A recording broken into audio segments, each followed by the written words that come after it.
जय श्री राम दोस्तों। सुधांशु त्रिवेदी ने वक्फ एक्ट पर जमकर धोया इमरान मसूद सुधांशु त्रिवेदी के आगे कुछ नहीं पाए और आग बबूला हो गए। वीडियो बहुत मजेदार होने वाला, तो इससे पहले चैनल को सब्सक्राइब करें, लाइक करें और चलिए शुरू करते हैं।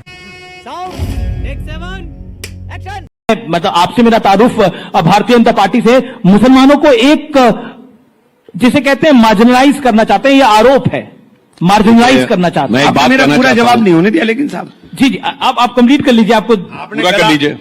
आपने गला घोटने 2 ही सवाल किए थे ना। जी जी जी, गला घोटा जा रहा है, ये सवाल नहीं आपने बोला था, उसी को गला घोटा जा रहा है, तो ये आपको बता दिया। मुसलमान को शिक्षा से वंचित किया जा रहा है।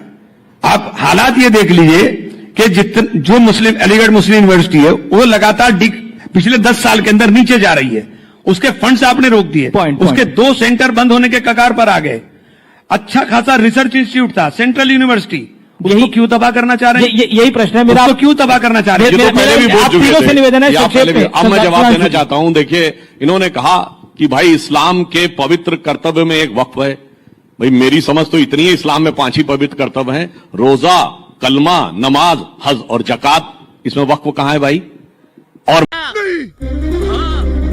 मैं ये भी बताना चाहता हूं, इसी बात में 1894 में प्रिवी काउंसिल का जजमेंट आया था, जिसमें सर सैयद अहमद ने कोट किया था कि वक्फ मूल इस्लामी परंपरा का हिस्सा नहीं है, ये शरिया का हिस्सा है। उसके लिए मुजार शब्द का प्रयोग किया। इसलिए वक्फ अल औलाद, आपको बड़ी मजेदार बात पता है, वक्फ अल औलाद यह है कि मैंने जमीन तो वक्फ कर दी, मगर रहेंगे मेरे ही परिवार के लोग। मतलब मैंने अपना पैसा तो मंदिर को दान कर दिया, मगर रहेगा वो मेरा। ऐसा आपने विचित्र उदाहरण नहीं सुना होगा, इसलिए वो क्वैश किया गया। मगर कांग्रेस ने 1906 में कलकत्ता अधिवेशन में प्रस्ताव पारित किया कि नहीं नहीं नहीं, वो कुछ गलत हो गया है, दोबारा किया जाए। अब मैं एक सेंटेंस कोट करता हूं, चूंकि वक्फ एक मुस्लिम प्रॉपर्टी से रिलेटेड मैटर है, तो इसका गवर्नमेंट या पब्लिक पॉलिसी से कोई मतलब नहीं होना चाहिए। यही तो आज बोल रहे हैं।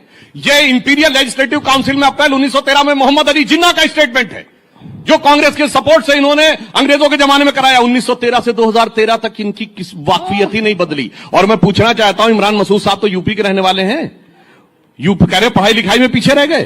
पता है आपको, सैयद मुसलमानों की रेट ऑफ लिटरेसी 1931 में 24% थी, जब यूपी की 8% थी। और जातिगत सर्वे था तो यूपी में जो सबसे पढ़ी लिखी ब्राह्मण कम्युनिटी मानी जाती थी हिंदुओं में, वो 15%, क्षत्रियों में 13%, सैयद मुसलमान 24%।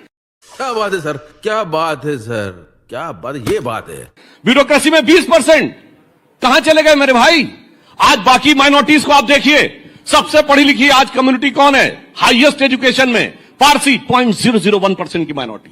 सबसे प्रॉस्परस, जो सबसे ज्यादा कंट्रीब्यूट करती है इनकम टैक्स में, जैन 1% की माइनॉरिटी। सबसे एंटरप्रेन्योर कम्युनिटी कौन है? सिख 1.8% की माइनॉरिटी। उसके बाद आप देखिए क्रिश्चियंस में एजुकेशन का स्तर कितना है, यहूदी छोटी सी माइनॉरिटी कितना है। और ये जबकि मैं आपसे कहूं, आजादी के समय इनमें से किसी एक की भी रियासत नहीं थी, 1-2 सिख रियासतें छोड़ दें, जबकि इनकी तो लाइन लगा के रियासतें थी। पटौदी के नवाब, भोपाल के नवाब, रामपुर के नवाब, लखनऊ के नवाब, जूनागढ़ के नवाब, हैदराबाद के निजाम। और आज कहते हैं साहब हम तो मजलूम हो गए। क्यों? जो हुक्मराने वक्त थे वो आज मजलूम हो गए, क्योंकि सेक्युलरिज्म के जाल में ऐसे फंसे और उलझ हो गए। और सुनिए, ये उल जलूल मामला क्या है? 2013 में आई सच्चर कमेटी की रिपोर्ट, जो कहती मुसलमानों के हालात इतने खराब हैं कि साहब ये तो शेड्यूल कास्ट से बदतर है। और आपको पता है 1913 से 2013 तक 17 लाख एकड़ जमीन आई थी वक्फ में, और 2013 से 2023 में 21 लाख ऐड हो गई।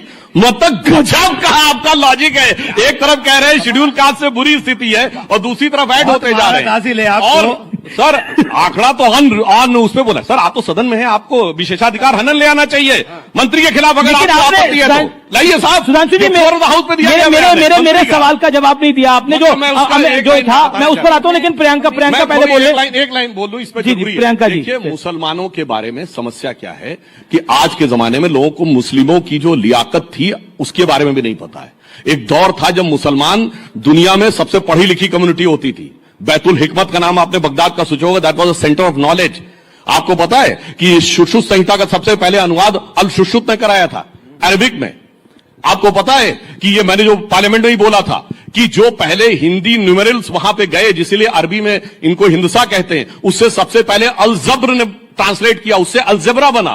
फिर अल ख्वारिज्म ने जो ट्रांसलेशन किया, जो मैथमेटिक्स दी, एल्गोरिथम वर्ड वहीं से आया है। कोलंबस ने जिस नक्शे को लेकर पूरी दुनिया की तरफ चला था, वो बनाने वाला भी मुसलमान था, एक अल इदरीसी। उसके बाद जी इनका एल्गोरिथम ऐसा बदला कि 700-800 साल में सुधांशु जी, पैदा हुआ। सिर्फ प्रियंका जी को आने दीजिए, मगर अबुल कलाम के साथ नहीं, औरंगजेब के साथ।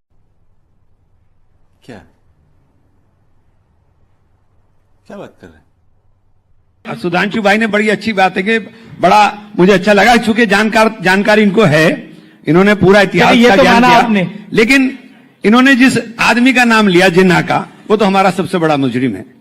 अगर जिन्ना ने ये गुनाह ना किया होता तो आज इस हालत में हम आप धमका ना रहे होते। हमारा सबसे बड़ा गुनाहगार जिन्ना है।